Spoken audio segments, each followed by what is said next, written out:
Those were pretty fun last week. Well, for the last few weeks, actually. Let's start with FAS. Ooh, ooh, ooh. I like it. I like it a lot. So if we can hold this 143, look for this breakout of the 151 up to the 154. And, well, there is no short-term numbers all the way up to that. So let's do this. Like I've told you with FAS, I've said it numerous times. Be careful, because it can move, and it can move extremely fast. So, it's triple leveraged. So obviously it can move extremely fast. It's triple leveraged. Let's go. We were at 120, 118 on the 13th, and 2 weeks later we're at 151 or 144. So again, do not be surprised if the market rolls, right? Because let's put the market in perspective. Let's think of the year. We all know that the Santa Claus rally will probably come, right? But in order for the Santa Claus rally to come, the market has to crash. Does that make sense? So right now we're on a massive run, right? But we're not going to run from now till the beginning of the year, right? However, we tend to like to have a nice Christmas, right? Give the holiday season, everybody's happy and all this kind of stuff. So be prepared for a flush between now and probably the end of November. I'm not saying a huge deep flush. I'm just saying a flush so that it will make the Santa rally come to fruition. Just keep that in mind. All right, so we got FAS. If we hold this 143, that's what we're doing. Sorry. I went to a baseball game this last weekend, and a whole bunch of yelling and screaming. So I have a Rasputin of a voice, a raspy voice. Again, here we are. So look at this. It goes right in line with our 786. So if we can hold this 786, well, really, if we can hold this one right here, the 161. If we hold that, and even more, we hold this 786, then 171 would be short-term target.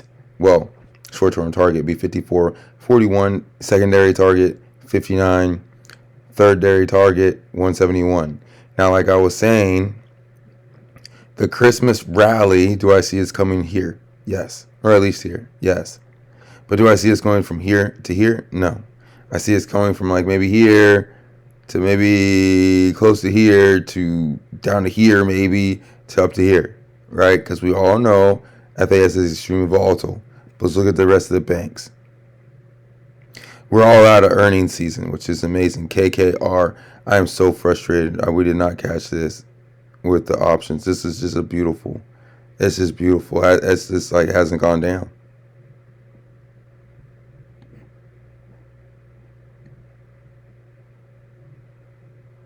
Tomorrow would be earnings. That's crazy. How far is this thing going to go? Hey, I like KKR. I do. I know tomorrow's earnings, and it's not typical for me to want to jump in the day before, or at least be looking at it, but KKR is looking beautiful. And the rest of the banks have been pretty solid on earnings. What I kind of do see as coming down maybe to 50.74 and then going up, but I see next target really 86 to 89. KKR is looking fabulous. Bank of America, again, like all these banks are going to be looking great. Bank of America, again, looking great.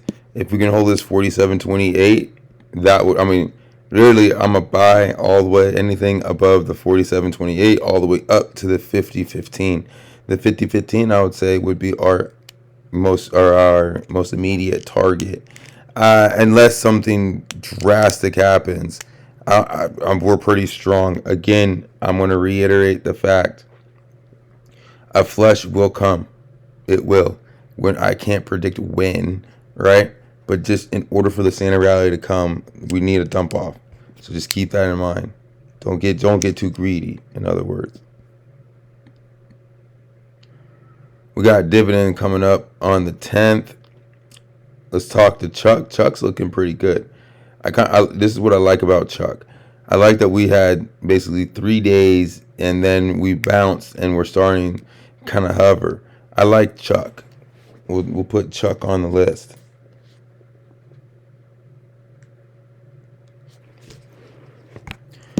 BLK, we're already in.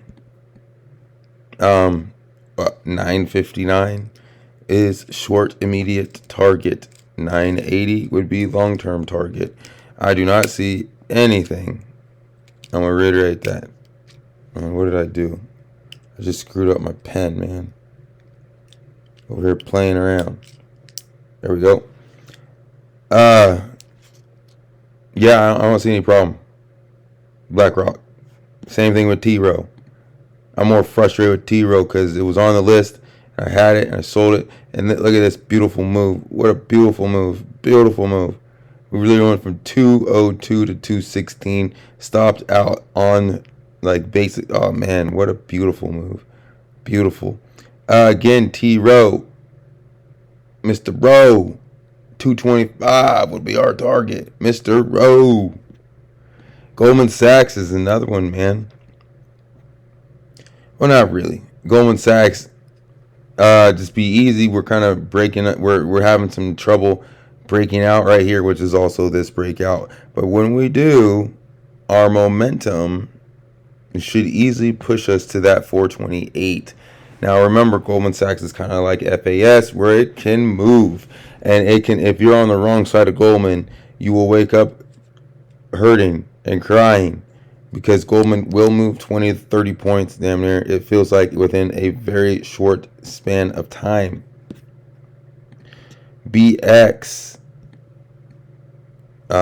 Yeah, looking great.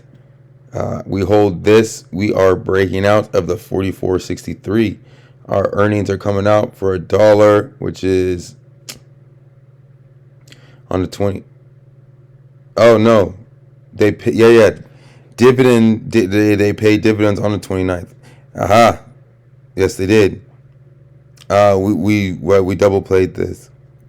We caught some of this with our options. We caught like basically from here to here in options, maybe to here in options. We bought in BlackRock, the BlackRock. This is Blackstone. Looking forward, be very careful for nothing really because earnings already came through. Looks great. I'm reluctant because I mean, come on, man. We have put one basic material on the list in 3 banks, right?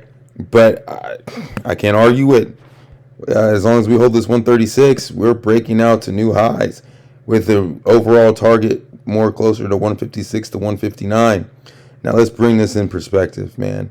Look at Blackstone. Blackstone has gone bonkers, and it's been fun catching this entire ride because we got in like right around like the 60. We were close to the 50, but this has just gone straight up. So as you can see, look how many different lines we have drawn. We've drawn more lines on this than any other. So again, as much as I do not really want to say Blackstone, it just looks fascinating and fabulous because on dividend day, because it's supposed to drop dividend day, right? Because it pays out the dividend, which it did, but it closed the day higher. That's super strength. NTRS.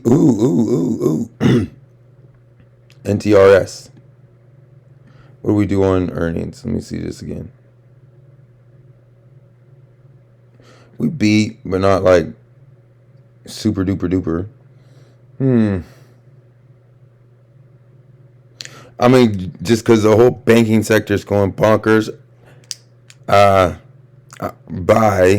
for a breakout of the 126.73. It's just I like it. Don't get me wrong, I like it. But look at the end, right? Look at how this ended then compared to this. I like the way this looks better, right? Than this. And the reason why, Blackstone ended on strength. Northern Trust ended on weakness. I don't particularly like ending things on weakness. I would much rather it be ending on strength. So that would be the reason. That would be my major concern with Northern Trust. However, is if the whole banking system goes, this will go as well. Last but definitely not, CME, man, they have just turned all the way around. They were a laggard in the financial. Well, you already know we've been talking about it. But then since September, we have gone on a massive 40-point tear. How there was our earnings. Earnings were last week. That's why I wanted to hold it back. We did beat on earnings, which is nice. Yeah, we hold this 215.92. Or that's the 50% of the extension.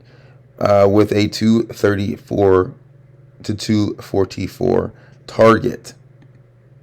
However, an immediate target would be the breakout of the 22182, which was over here. So we break out, we'll probably hit the 26, come back down to the breakout, and on that point, go heavy. We've already picked 3 out of the banking sector, so I just by principle can't, because then we will be too overly leveraged on one sector. But honorable mentions would be FAS and CME.